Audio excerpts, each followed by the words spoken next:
You're listening to Music Tectonics. How to start up.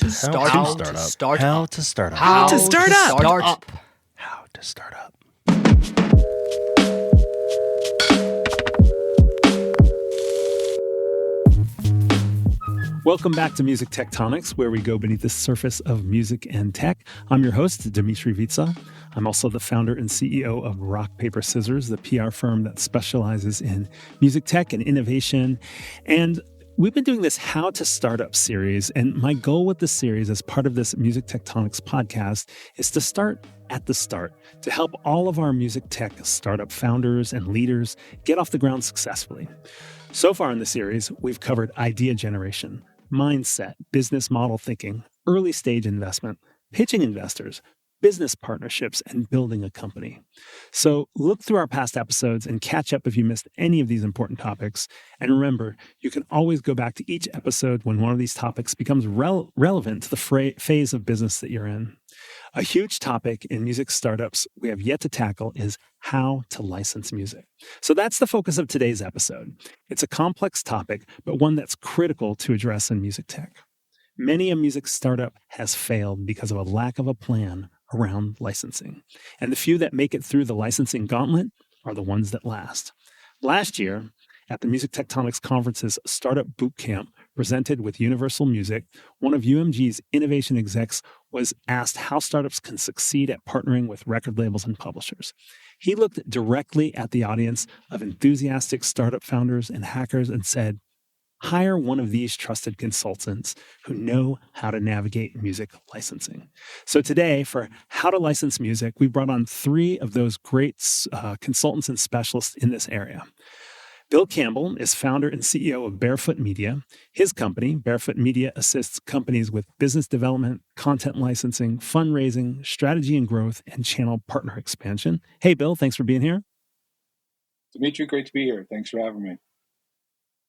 We're going to bring in Siegfried Paquet. He's the founder and managing director of StealthWrks. His company, StealthWrks, provides expert advisory services in music licensing, industry relations, and scalable strategies to innovators and global content services. Hey, Siegfried.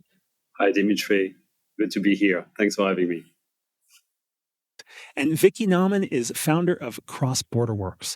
Her company, CrossBorderWorks, sits in between the music and tech industries, creating new business models, licensing music, providing strategy, and bringing music to life in games, virtual worlds, and new platforms. Hey, Vickie. Glad to be here, Dmitri. So we've got three power players here, and we're going to dive in. This is going to be like a masterclass in thinking about licensing music for your startups. Vickie, let's start with you. Why is licensing such an important discussion point for music tech startups? Well, most of the time, technology companies are interested in engaging with the music business because it helps with platform adoption. Artists bring their fans to the platforms, and everybody wants music, and there's so much music out there, and you add music to anything and it becomes personal, and it suddenly has a cultural connection. So that manifests most of the time in our business as a music license to, a set of rights to use music in a platform in a very particular way. And there's no shortage of stories of things that have gone wrong because most people who are outside of the industry don't necessarily understand the basics, that there are labels and there are publishers, and every song has two different copyrights, and those copyrights and the data associated with them all function differently. So it's not a simple task, but it's also, I think all of us who are here would say that it is achievable. And so I think anything that we can do here to kind of lift the veil on it will be good for every startup who's listening. I love that you started off with sort of the cultural side of the context of sort of just the role that music plays in the world, in society, and people's emotional reactions to engaging with an app or a platform as well. And then kind of start to talk a little bit about the hinting at sort of this lifting of the veil. It's kind of the logistics of how it happens. Bill, why do you think licensing is such an important topic for this type of series? Well, I think it's important because most of the companies that want to utilize music don't really understand the complexities, as Vickie just illustrated. I mean, there's just so many rights owners and stakeholders in the supply chain. And not only are there the deals that you have to do with the labels, publishers, performing rights organizations, CMOs around the world, if you want to have a global service that includes premium music as part of it, you also have to have back-end service providers, third parties that can deliver the content to you, can report correctly on your behalf, can do publishing administration and payment processing for those publishers. So it's a very, very complicated system. And honestly, I think a lot of the companies that I've seen have sort of gone into it with both feet, not really understanding what they need to understand before they go into the business. And so that's why I feel like the three of us are well equipped to be able to sort of be trusted Sherpas, trusted guides along that path. And honestly, the days of asking for forgiveness for not having a license are past. Right. Wow. You said so much right there. And listeners, if you just heard a lot of acronyms or concepts that you're like, wait, slow down, that's what this episode is. So stay with us. We'll break down a lot of what Bill was just talking about. And in fact, Siegfried, let's bring you into this. Let's start with the basics. What do we mean by licensing? Well, licensing is a business agreement between the owner of an intellectual property and the company that seeks to use that intellectual property. So if you plan to feature commercial music in a digital service, you need to first turn to copyright law that will determine whether the service will affect what we call the controls on the copyright and the intellectual property. So put simply, those rights to reproduce, create derivative works, distribute and communicate to the public, those are the controls. So if those controls are affected, this exploitation requires permission from the owner of the intellectual property. So depending on the exploitation, permission may be required for use of both the original sound recording and or the underlying composition. So you have two music rights, which to make things unfortunately more complicated are managed separately and are subject to different approach and licensing framework. But so the combination of those existing licensing framework currently in place in each country and generally applicable to a category of service, the law, and finally, the established business practices are the three components that constitute the basis of each licensing framework that includes cost, time, scope, geography, and type of exploitation. So what is important about licensing is to understand the individuals interpreting the law, as well as the business priorities those individuals are working to.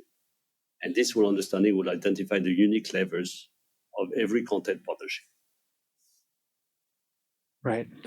Gotcha. Well, there was a lot there, but it makes sense to me. And it's interesting to hear you talk about it in such a way that there's this sort of legal component and there's this sort of like ritual component. This is what people expect. This is how people operate. And they actually seem to work pretty well together. I mean, I guess it makes sense to make your business practices align with the law and vice versa as well. But I think people might have to replay that, slow it down, listen to it a couple times and realize there's a lot of complexity to it, which I think is why I mentioned this expert at our conference saying, talk to people who know, because there's a lot involved with all of this. And some of this is not just contracts either, right? It's just having an understanding enough to say, is the way that I want to use music, does it require a license? And Bill, I guess I'd throw that to you just to talk generally. What types of music tech companies should have a licensing strategy in place? And maybe what types don't need to? Because they're not cheap necessarily. I mean, it depends how you go about it.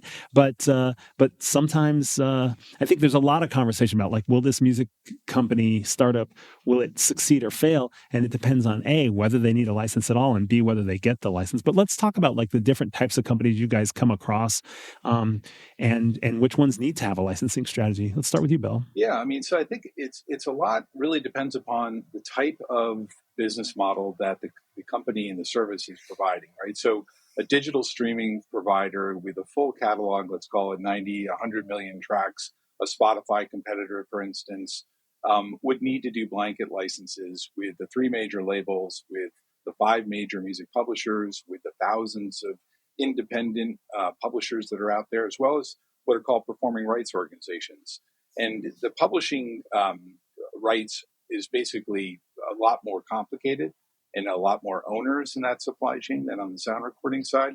And depending upon the type of rights that you're looking for.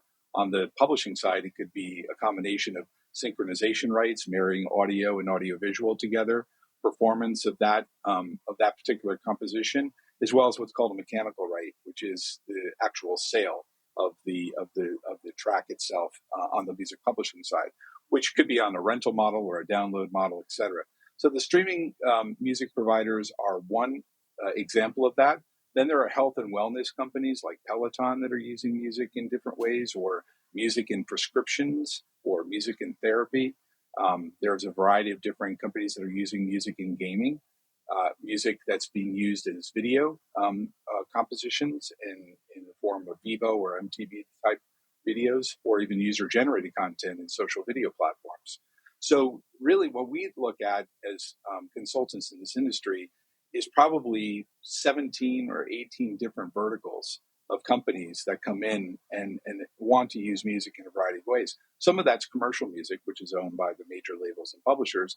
Other is production music, which is typically owned by production houses.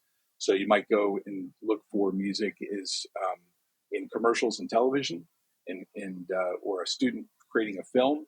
Those are all examples of music that either is being licensed directly from the production house, or might even be from an independent artist directly that wants to do that. So and by the way, these new businesses change every day, right? So you've got new types of business models and new types of services coming in. And certainly generative AI is the talk of the town. And there's a lot of companies that didn't think they needed licenses, and now we're finding out that they actually do. Yeah, interesting. Vickie, I'm curious, you talk to a lot of startups as well.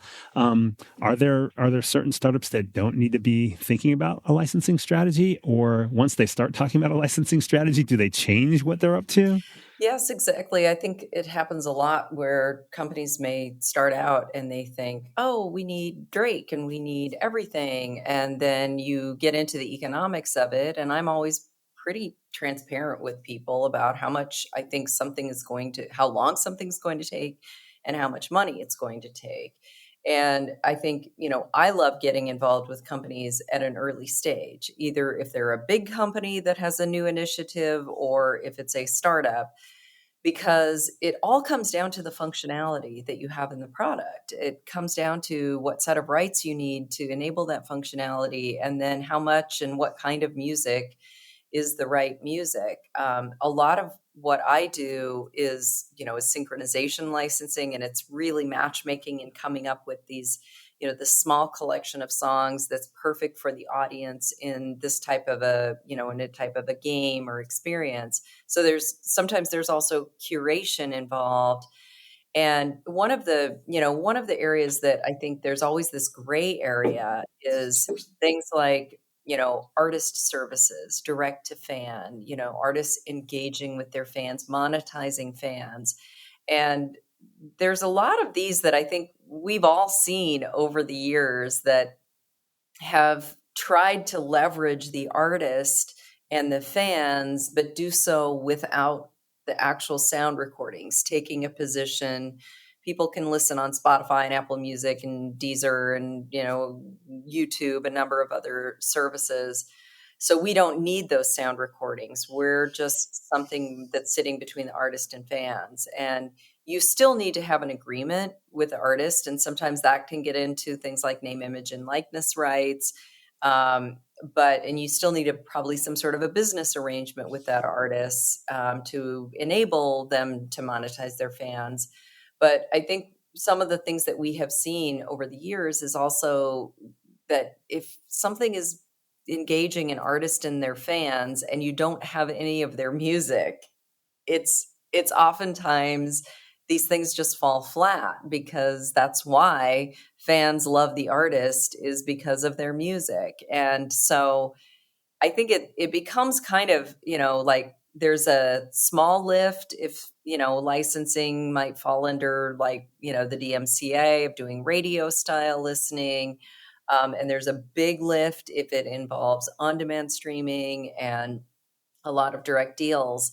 But most things in music do require some level of music rights or intellectual property agreements, because that's the basis of this entire industry. Siegfried, I'm curious, with the variety of types of companies you've worked with, what are some of the strategy issues that come up with licensing based on what types of companies that you're dealing with? Well, it really depends on what, how music rights or music is actually present and a core feature of the value proposition. And that just really depends on how far ahead of the development the service is actually into. That's a good point. What the level of flexibility the service have to just to have contingency plans for when they realize that the music that they are using is actually should have been licensed but is not licensed, and that creates a lot of frictions. Obviously, they just it's kind of a wake up call. Usually, it's a painful conversation. We try to be extremely upfront about all those frictions and constraints and the implications, the economic implications of how things are going to play out.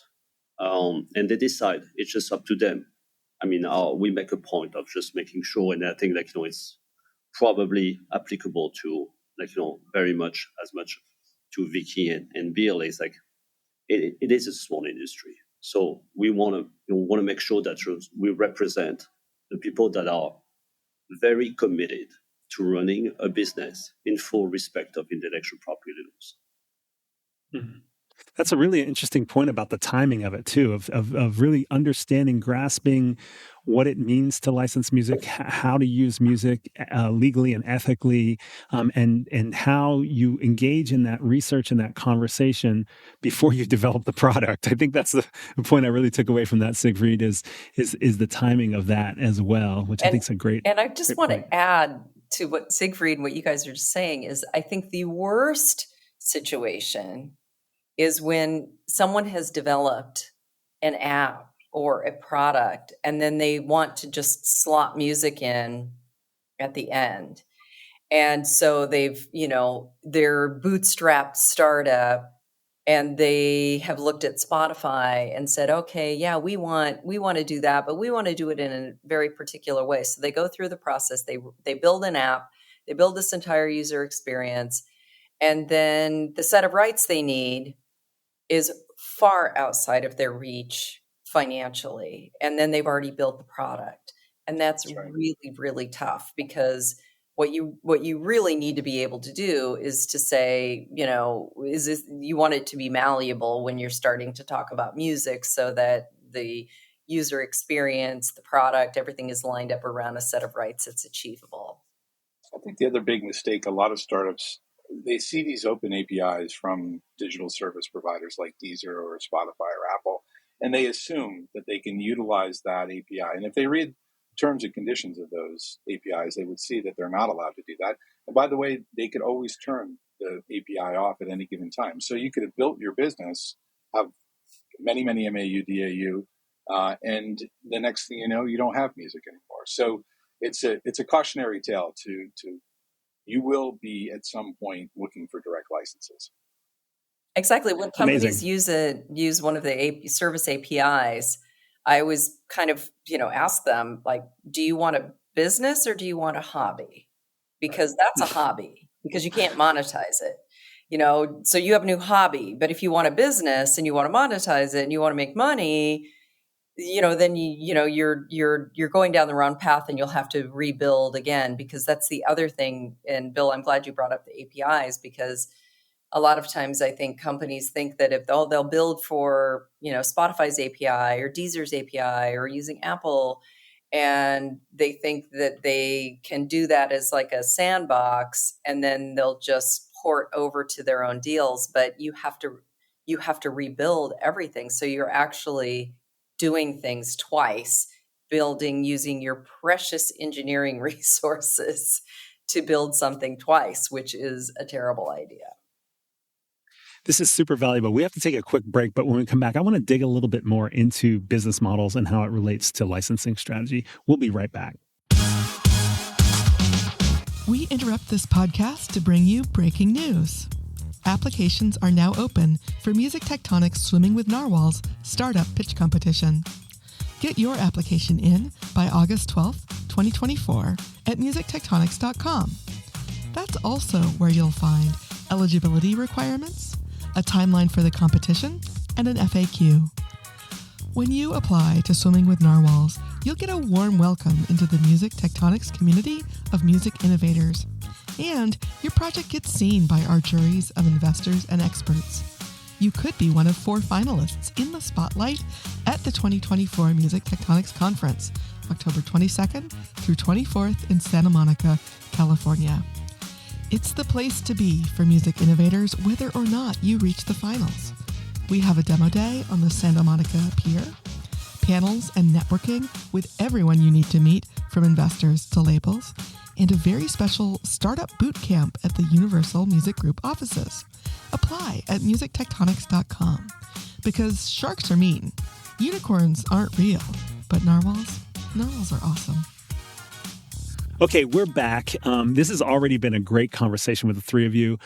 Bill, I'm curious, can we dig a little bit more? Before the break, we were starting to get into a little bit about business models and how a startup's licensing strategy influences the business model of a company, or maybe vice versa, how the business model influences licensing strategy. I'd love to get a little deeper with you on that. Yeah, I mean, I've been lucky enough to sit on both sides of the table now. I was at Sony Music for 15 years and Universal for 5.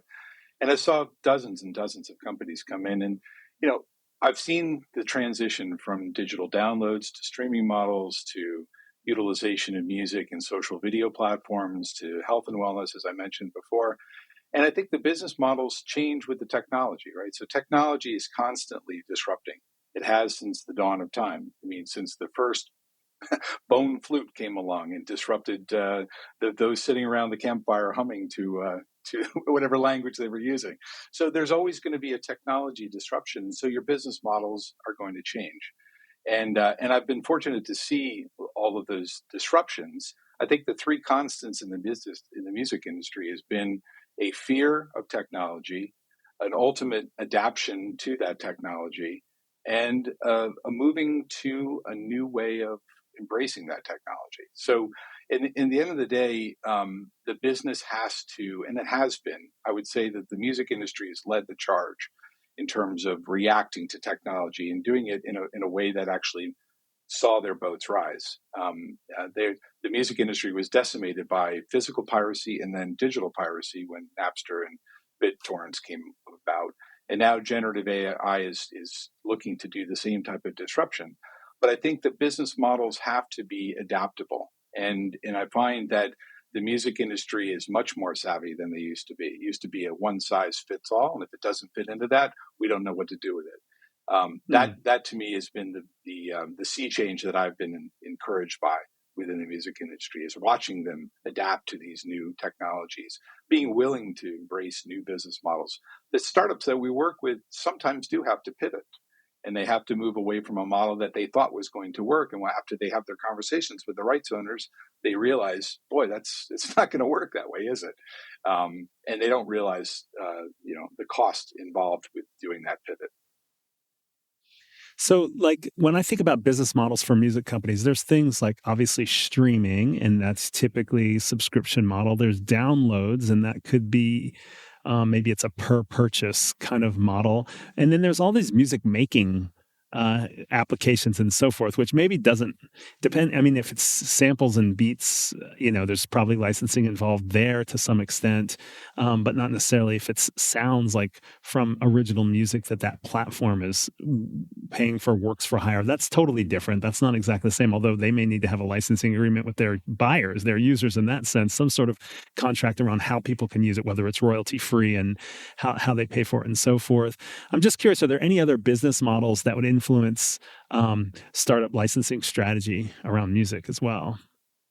Oh, for sure. I mean, I feel like there are just a ton of opportunities to create new models. I mean, we have subscription, we have ad-based, we've had all of these things in the past of tethering music services to your telco plan, doing soft bundles, doing hard bundles, doing a la carte purchasing. Like a lot in gaming is, downloadable content and premium content that you buy, even though it's for free to play.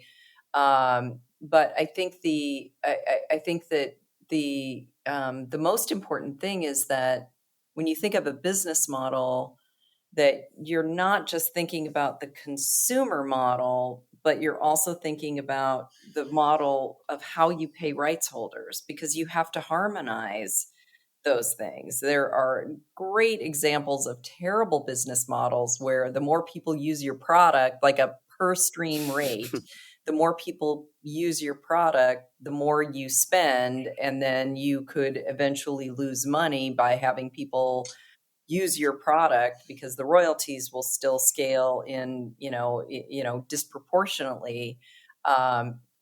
So I feel like there's a, kind of an underappreciated process that has to go, a thought process that goes in at those early stages. And Siegfried, I know you're doing a ton of this too. Yeah, and I think a subset of the business model is really kind of also the how you structure your offering, and this is where you have sometimes a very painful wake up call when they realize they went down a path where it's just they're gonna have to to mess up with the secret sauce. They have 1 tier, 2 tiers, kind of a free tier, a premium tier, and all of a sudden just they start going down the licensing path, and they realize that just they are completely disconnected with the expectations of the right owners, where the some of the record labels and the music publisher would say, okay, well, you have a tuner, that's fine. It's just you generate maybe you think that 35% of your long-term value is being generated by the tuner, but we're not going to carve that out. We want to participate to 100% of the economics, regardless of whether you feel that just only 25% is being of the economics are being driven by licensed content.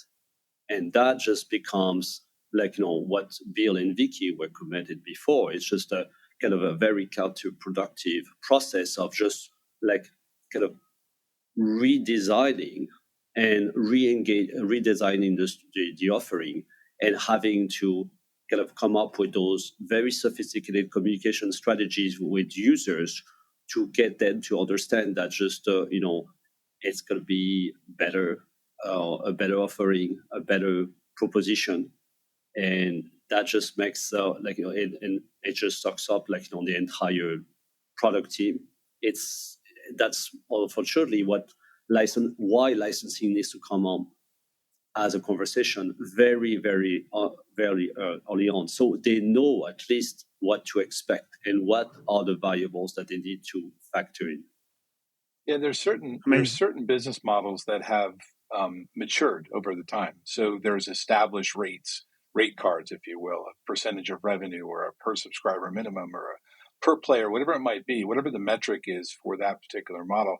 And I think what managing early stage startups' expectations in terms of when they walk into that meeting to realize that they're bringing in either something that has been seen before, and so there's precedent for that, and there's going to be a business model and an ask in return for that. What I love getting involved in is new models that have never been done before. And that, to me, is the most creative type of deal making that you can do, the best kind of licensing, in my opinion. So what I liked most about working at Sony Universal was not renewing the Amazon deal or the Spotify deal, but working on the new stage company that was using music in a way never been done before. And we had to actually use our brains to come up with a business model and a license that made sense. Exactly. It's fun. And it's also... That's the fun part. It's fun. And it's also so important for the industry, because we're already seeing, in the early days, there were lots and lots of on-demand services. Many of them were struggling. There were radio style services. There was just a ton of music. And then once Spotify kind of took hold in streaming, and there was consolidation. But with that consolidation, all of the on-demand business models became kind of generic, of that, you get this percentage of the publishing, this percentage of the labels, you do these advances. And now we're kind of seeing the reality that those on-demand models don't necessarily work for everyone. And so there are problems in the model. And if everybody has the exact same model, then everyone's going to be having problems. And that's where I think, getting creative, and Bill, as you say, having to use our heads and really getting in there and figuring out something that can still please everybody, but it isn't exactly a cookie cutter, is great, because small tweaks in models can make a very big difference in the amount of money that gets paid out and the value proposition to an end user. I love that. Thinking about this, some of the puzzle solving is fun for those of you who are experts in this, because it pushes you beyond just like, here's another template agreement. I got to help you walk through all the legal steps and make sure follow industry protocol and so forth. But also, the enthusiasm you guys bring to the idea of like creating new revenue for the industry as well, to say, let's be creative here, because music is the soundtrack to everything in life. It's what adds emotion to so many parts of life and experiences and things that we do every day. But sometimes nobody's ever tried to apply music in this new digital or virtual landscape or gaming landscape or whatever it is. And so it calls for new business models, which could lead to growth in revenue for the industry. Vickie, I want to get a little bit more very tactical or granular with you. How does licensing with labels work? What haven't we explained that startups should understand about? How does that work? I mean, you just are there forms that you fill out? Do you have to have certain conversations? How does it work?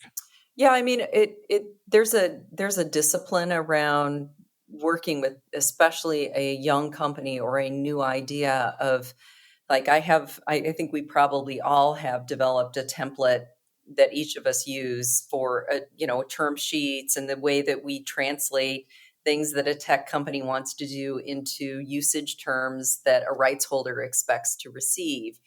And there's a discipline around this. If it's a sync license, if it's a blanket license, if it's some sort of time-based or experiential, that there are certain things that, grant of rights, that we have to summarize. What is, how does the product function? What is the set of rights that you need? What territories are you in? What is the level of interactivity around the music? What's the consumer business model? We have to put all of that. And I always try to consolidate to one page, so that rights holders, everything that they receive from me, that they can quickly go down that list and see, what's the company's name? Where are they incorporated? What's the functionality? What's the use? What's the timing? What's the offer? Is there an advance? And this is, this is also where I think this is a step that startups who try to do this alone, they don't know how to organize everything into a one-page sheet, and so it ends up taking forever, because they're kind of crashing around the industries and having conversations, and then maybe the rights holders then will say, okay, well, we will put together a term sheet, and then that can be dangerous, because then you've got something from one label and it's different than something that's drafted from another label. And you need to take ownership of the language, the description of the functionality, your model, and your offer, so that you are the one presenting it consistently to everyone. Right. So it has enough conformity that you can actually operate a business around it, for example, or so that you're making sure to take all these different potential licensing partners into consideration when you build the structure of how you do. So I suspect that sometimes what happens is, and it's kind of related to what Siegfried said early on, that somebody builds out a model, they've actually built the tech and so forth, and only then they find out that there's no way that they can fund what they need for the type of license they need or the type of use of music that they need. I'm curious, Vickie, what are some steps that startups can take if they're not ready to cover the cost of licensing? I think we've hinted at it in this conversation, but let's just flesh that a little bit more. Yeah, this is a really, really good conversation, because there's for Siegfried and Bill and I, we have been in the industry for a really long time. And we know what this looks like from a licensing, from an investment, startup, deployment to market. But a lot of the new companies don't have that history. And one of the things that is a trap that a lot of them fall into is they think, oh, well, can't we just, we don't have any money now. So can we hire you to get us a term sheet?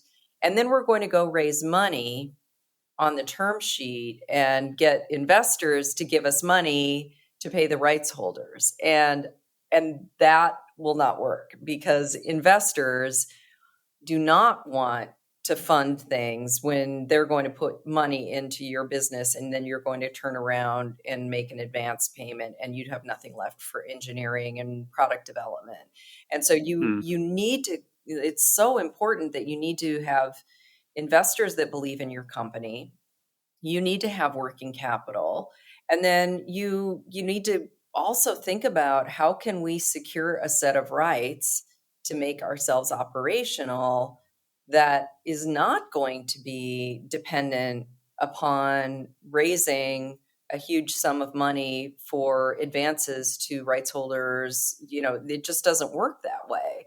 So you have to really, really think through, if you are a company that's only raised $100,000 and you need a set of rights that's going to require 10 plus million, you probably need to alter your model a little bit, and you need to figure out a way to demonstrate that you can get product market fit with some affordable and more forgiving music content. But you can't expect to go to investors and have them hand over a big check for you to pay advances. And I suppose you can't also expect that labels will just trade licensing for equity all the time. I know there's a lot of folklore in the industry about majors having a stake in Spotify and things like that. I don't suppose that happens every day. Well, they ask for it, but it's not in lieu of getting them advances or minimum revenue guarantees. It's in addition. Yeah. Exactly. And I think that this is myth. There's this lore that if you give companies equity, that that's a trade in exchange for rights. And as Bill said, it isn't. It's part of an overall package of everyone thinking about, I want it to advance because I'm a rights holder. I want you to show to me you have confidence in your platform to be able to get money from users that you can recoup in advance.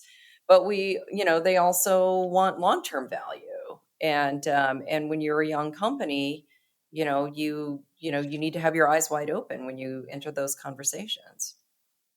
It's like I always say, when PR clients come to rock, paper, scissors with an equity offer, it's like, I can't pay for groceries or my employees with equity, at least not today, not next week, and not next month. So, okay. Super value. We got to take one more quick break. And when we come back, I'm curious to ask a little bit about how licensing with publishers differs from labels. We'll be right back. If you're enjoying this podcast, you really need to come hang out with us. How can that happen? Well, it's very simple. Seismic Activity, which is our Music Tectonics free online event series. About once a month, we convene the music tech community for networking, discussions, and demos by innovators and inventors. So come join us and tune into the tremors that are about to be major shakeups in the industry. See our upcoming topics on the schedule and register for our next event at musictectonics.com. Now, these aren't your usual sleepy webinars. I mean, would you expect that from us? No, of course. Seismic Activity is fun, fast-paced, and interactive. Anyone who works where music and tech meet is welcome. See you soon. Okay, we're back. Been super interesting to talk a little bit about how this actually works on the label side and even things like the cost of licensing. Siegfried, I'm curious, how does licensing with publishers differ from licensing with labels? Well, I think the first differentiator is the ownership. So you have sound recording, you got and underlying composition. The sound recording has usually one owner, the record label that the performing artist is signed to at the time of the recording. And then you have the song, which we call musical work. That may be made by multiple contributors.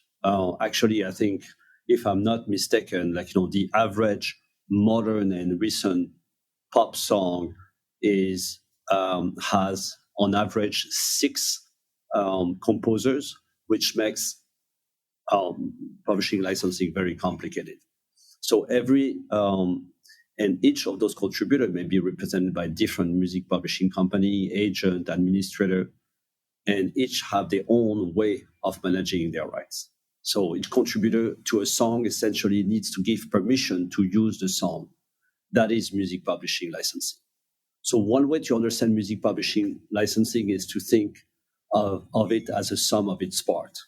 You get, the music publishers typically manage one part of the song rights, including the mechanical rights, and they obviously just many nuances depending on the territory. So the mechanical rights about reproducing, distributing, and including storing on devices and servers, which is essential, something that just people don't realize, especially in the startup community. You have the graphic rights, such as notations, tab, lyrics. You have and the synchronization rights when there's a time relation between music and graphic elements. Then the second group or part is the collective organization and societies in each country that typically have a mandate on managing what we call performing rights, which includes performance, communications, and transmission to the public. And to make things even more fun, you have over the last 20 years, you've had this trend of large publishers and collecting societies that came together in special purpose vehicles to offer what they felt as a simplified approach to music licensing, mostly on Anglo-American repertoire across multiple territories. Those are called Option 3 licensing.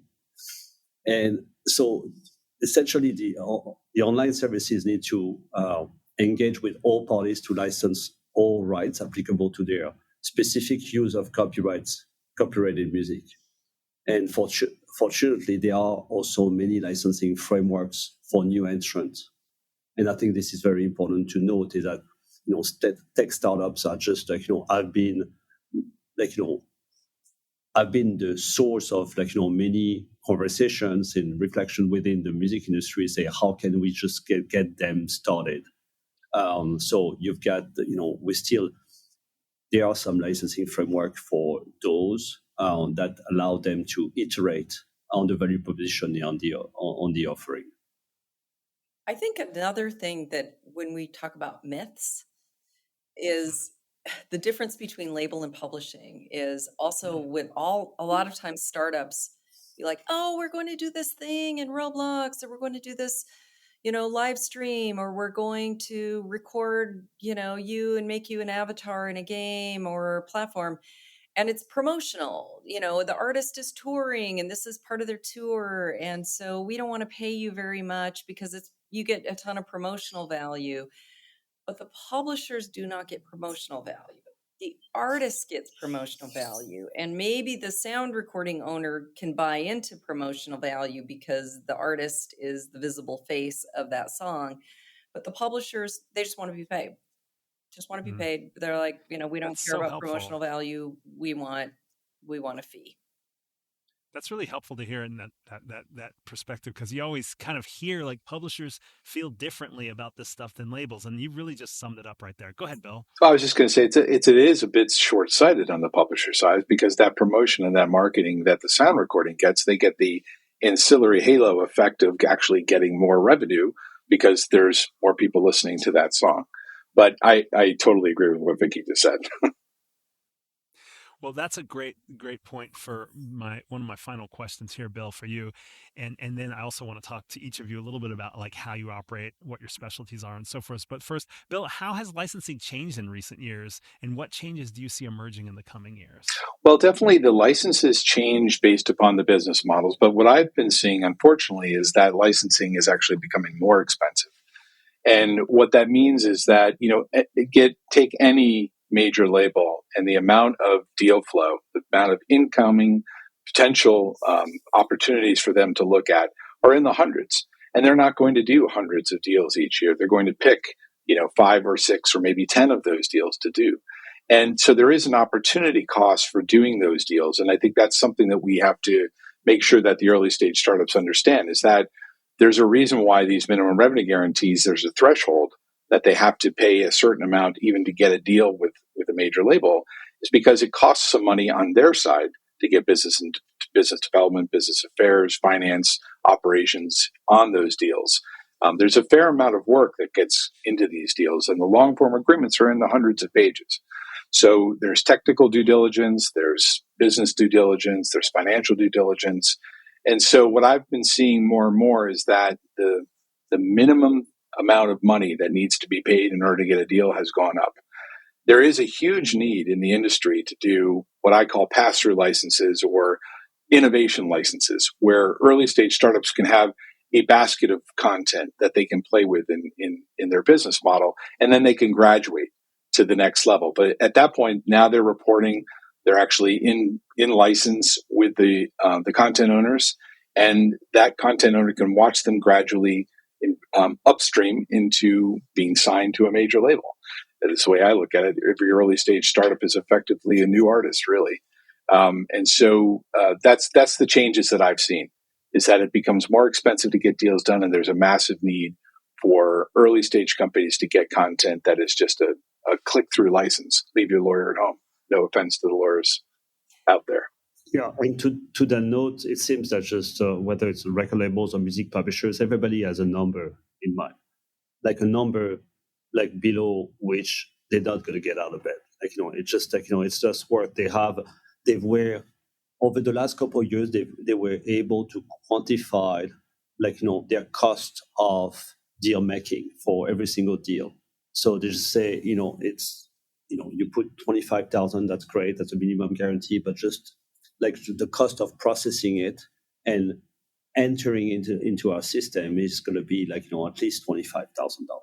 So it's just not worth my time. I'd love to help you, but it's not going to happen.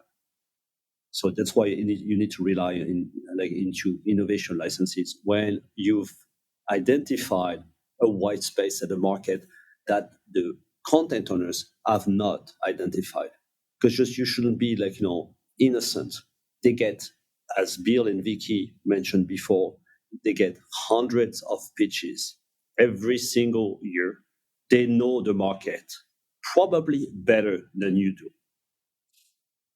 Exactly. And I think both of you guys, it's such an important point that there is a cost on the rights holder side. There's a cost on our side of, wrapping our head around, 10 different companies that come to each of us and that we're kind of trying to figure out, could I be successful with you? Could I get this across the finish line with rights holders?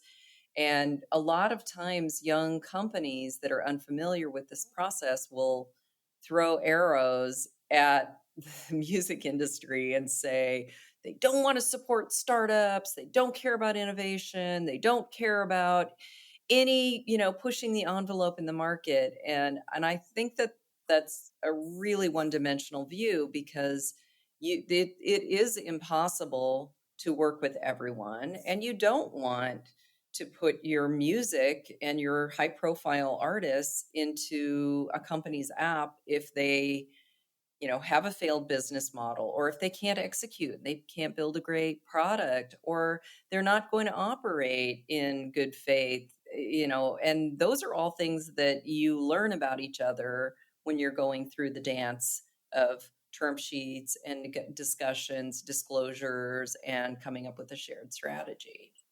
And the labels and publishers have a product, right? And the product is the music compositions and the sound recordings and the artists that they've spent millions and millions of dollars to create and to help move and distribute their content. And certainly you can make the argument that, oh, well, your business is to actually wholesale this content into the industry. However, it's a product that they have created that they then have the ability to say where they'd like that product to be, where that artist's music, where that writer's music should be. It's in their control, and they have every right to do so. And that's absolutely their privilege to decide exactly where, the clients that they defend, they protect, and they monetize assets on behalf of, or just should be part or featured in the service.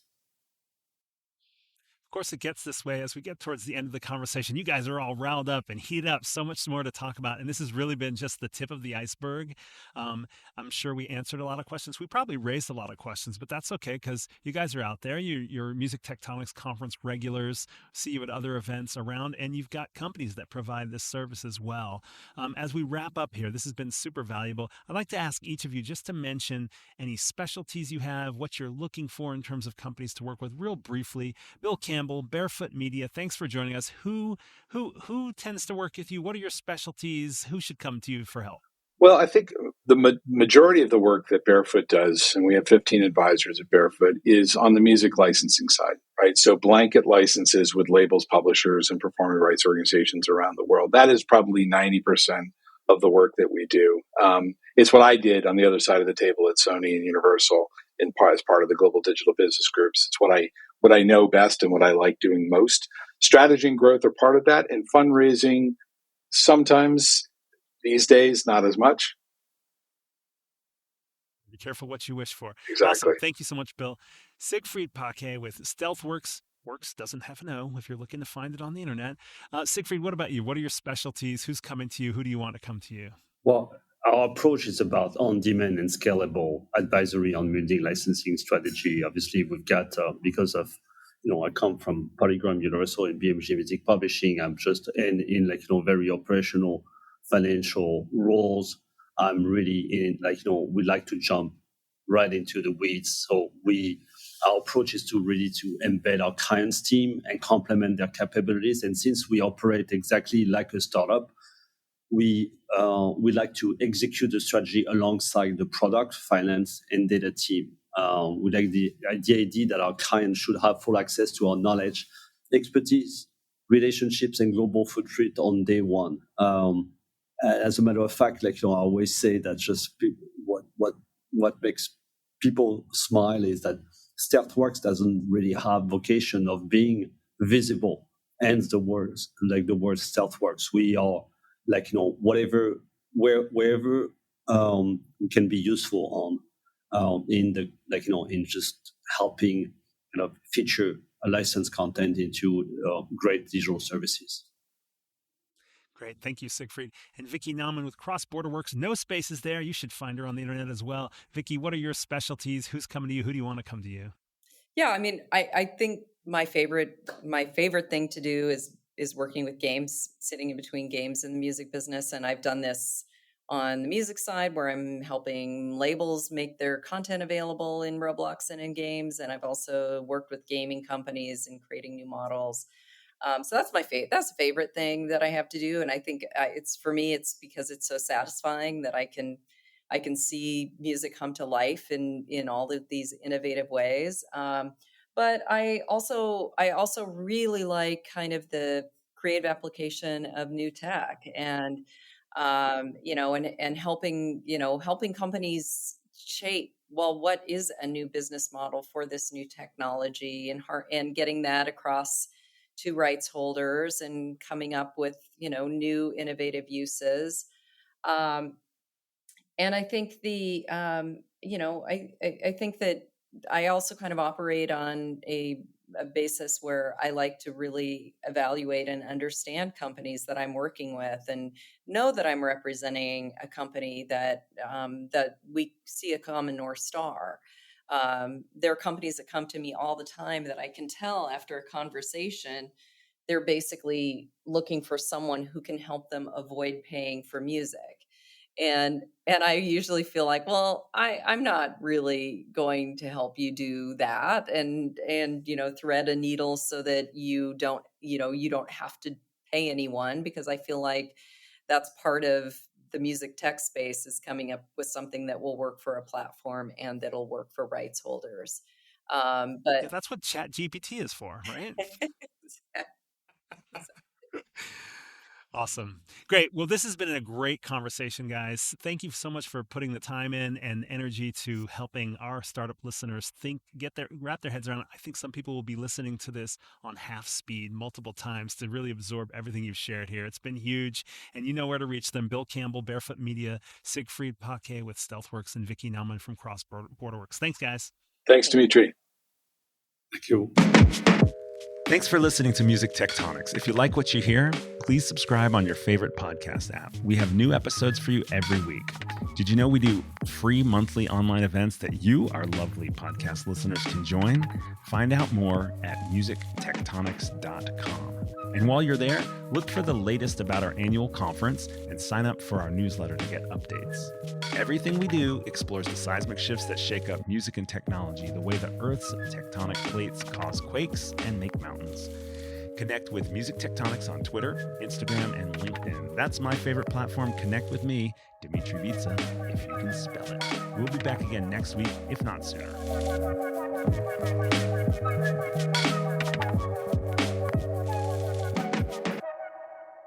You're listening to Music Tectonics.